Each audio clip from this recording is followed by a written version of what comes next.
Hello and welcome. My name is Viking Johansson. I'm Innovation Director at Securitas Intelligence Services. And today I'm going to talk about how we apply data and artificial intelligence to try to drive the future of security. We will be doing this in 3 different steps. So we will talk about something called the area risk. So what's the risk of being subjected to a crime in a certain area? Secondly, we're going to talk about what if I'm, let's say, a retailer in that area. How am I subjected? And then thirdly, we are going to talk about the impact for our customers. So we're going to translate the risk into an actual impact and talk about that and also mitigations. Okay, so firstly, let's talk about the area risk. So what does it mean? I think intuitively, you kind of reckon that some areas are more prone to certain types of incidents than others. You will know that that area over there typically subjected to a lot of intoxication problems, threats against people and theft, while some areas you perceive as safe. Your intuition that you built up is probably not fooling you. The problem is that your experience is what's been shaping this, and you haven't had that many experiences. So what we do is that we want to attack this in a good way. And the simplest way of doing this is basically that for each type of incident that you want to know anything about, let's say burglary, you take a map and you start to pin where have the incidents been happening. Now, when you do that, you will quickly realize that if you collect the knowledge of entire Securitas, you will see that they form clusters. So some areas seem to be more subjected to this specific incident and some do not. And if you look at different incidents, you will see different patterns because they behave differently. And risk is not one almighty thing. You need to talk about risk for burglary, risk for trespassing, risk for theft, because they're quite different. So there's 2 major problems with this approach. The first problem is that if you have lots of guarding in a closely bounded area, you will actually see more things. Doesn't mean that they don't necessarily happen only there. They may happen everywhere. You just don't happen to know it. This is similar to your intuition that you built up and also mine. But here we're doing it on a large scale. The other problem is that, of course, we don't have guarding everywhere. So parts of countries we don't do any business, and other areas we may do in a large part of the city, but not elsewhere. So this constitutes 2 major flaws in that type of work. So what we set out to do is that we want to generalize. And what do we mean by generalize? Well, we actually mean that we want to predict the risk for areas all over the place. And that's when we actually started to not look as much on the actual incident and where it was. We actually looked more into what's around it and try to describe that in a good way. So we started to look into people movement patterns. How do they move? Where do they stay? We looked at income disparity. We looked at the education levels. We looked at number of cars. We even looked at number of trailers. We looked at closeness to what we call points of interest. And by that we mean restaurants, pubs, collective traffic, all of the things that you think impact.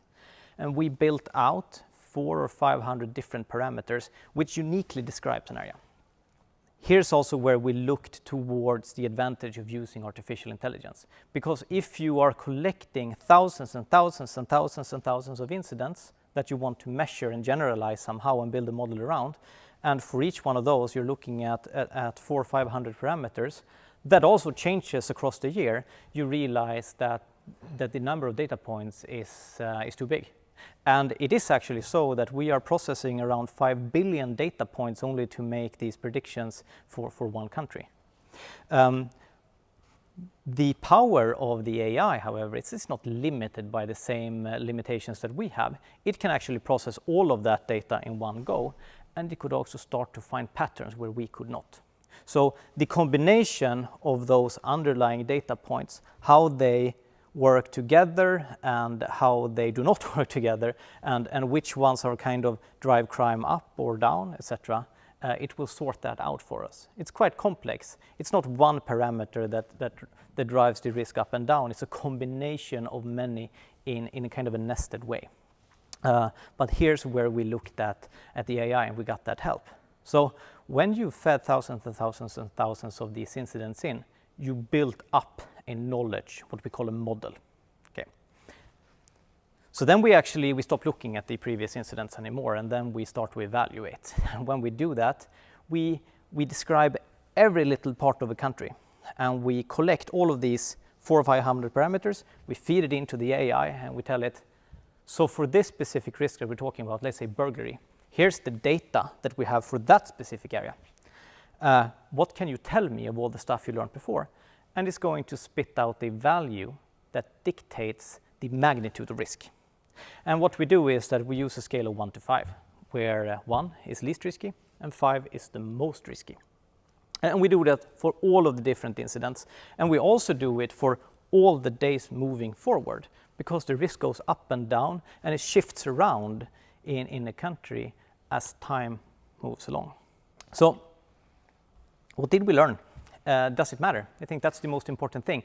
Does location matter? Is our intuition correct? And it actually turns out to be, but it's even more than we anticipated. So I had this thing that I thought that, if you move to one area to another, maybe it's like 5-8 times more risky. Turns out that if I'm walking in that direction 750 meters, the risk increase of being subjected to a threatening event towards me will increase by 150 to 750 times compared where I am right now. So location significantly matters when it comes to risk. Then you may also ask yourself, so is this a model that you build for a certain country and a certain behavior? And do you need to have separate ones for separate countries? And here we actually did a super interesting thing. So we actually trained a model based on Swedish crime data. And we taught it the patterns of 4 unique security events. So we looked at vandalism, we looked at burglaries, trespassing, and threats against people. We applied that model to Norway, and we asked the AI, could you please assess the likelihood of risk in Norway? And then we looked at the actual incident that we actually had in Norway, and it turns out that the results were conclusively good. We could actually predict the risk in one country from another. Proves 2 things. These models are globally scalable to some extent. We have yet to test whether US data can be used in Europe and so on, but at least in countries of a similar setup, we see very good results. The second thing that you can also get from that, more of an perhaps academia discussion, is that the patterns of crime also seem to be similar. So the features, the data that drives crime in Sweden can actually also be applied to Norway, and that's more of an interesting thing from a criminology perspective. This type of work has not been able to be done before because different countries actually measure crime in different ways, and security events often are not measured at all. But since we can actually do this in a similar fashion in different countries, we can actually test these things out. So, if I am a client and I'm a retailer, will I be subjected differently if I'm in one area than if I'm a construction site, or maybe I have an office? And the question is actually, or the answer is actually yes. So it turns out that the client site or the type of business that is happening is subjected differently by the area risk. So if we take a few examples, if we look at a construction site, 3 things will typically happen. So you will be subjected to trespassing, you will be subjected to burglary and also theft. Whereas if you look at a retailer, the primary things that happens to a retailer is threats against the people working at the store and theft. So some similarities, but also quite differently. And if we look at an office where I'm currently today, I can tell you that we're being subjected mostly by intoxication problem. So we will have people walking into areas where they should not be from the streets. Not technically criminal, it's just that they shouldn't be there. It's one of the most common problems for an office. Secondly, burglary. Thirdly, sabotage. So how do they relate to the area risk? And you can also say that somehow the area will dictate the levels of the different risks we have, but they will be applied differently to different industries with vastly different results. So what can we also tell more on the type of object level, and what additional information do we have? And I think one of the most interesting things we found is repeat patterns. This plays actually two different roles. So we see that if an object is being subjected to an incident, what we can see in the data is that we can measure that typically they're followed by other similar events. So that's what the data tells us. The interesting thing is that the data also tells us that proximity to an area or an object which has been subjected to a certain type of event will also spread radially out from that area. So what we call repeat patterns work in two ways. If I'm an office, I'm subjected to a burglary, the risk that I have will increase. My neighbor will also have a risk increase. What's a little bit of the trick here is that when you actually start to dig deeper into this, you realize that this is not always true. And it turns out that repeat patterns only work in certain combinations. So a burglary downtown Stockholm, where we are today, we would actually not see a risk increase at all. But if we step out a few kilometers to an industrial area or a residential area, we could actually see a spike of the risk that goes up in the area of quadruple, and then it flattens out after approximately 4 days. However, if we look at threats against people in downtown Stockholm, we would for sure see both a radial pattern and also a repeat risk of that incident and this specific site. And if you look at the specific site, we also see that the risk increase that I talked about has two dimensions. So it also shows that if an object has been subjected to some type of event, you do have this short-term burst of risk, but you also actually have a prolonged risk for the duration of that site. So it seems to be tied to the structural setup and how it works, but also in combination with the short term, which is likely connected to individuals.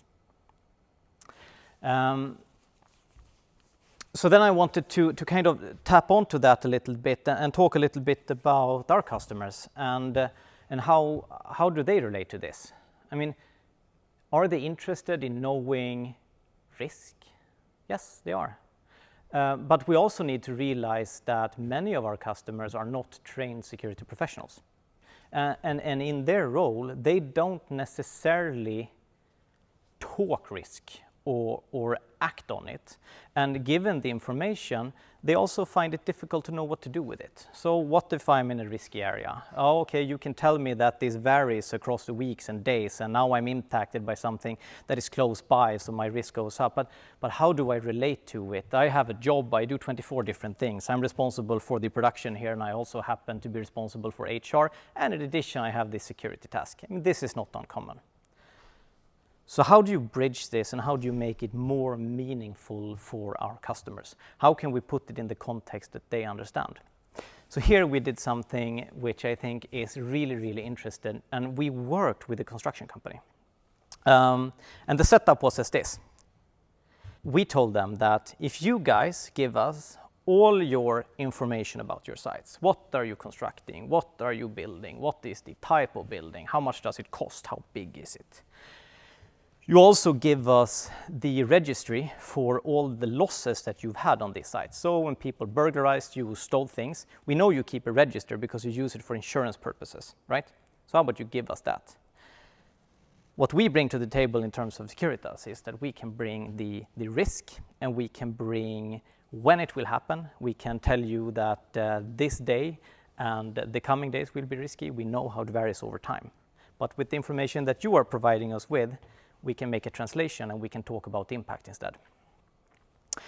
So let's take the construction site as an example. When we started to dig into the data, we realized that just talking about the construction site was too broad, because you can do many different things. You can do infrastructure, you're building roads, you're building bridges. On the other hand, you can also construct housing. I mean, clearly you have different machinery involved, you do different things, so the risk must differ quite a lot.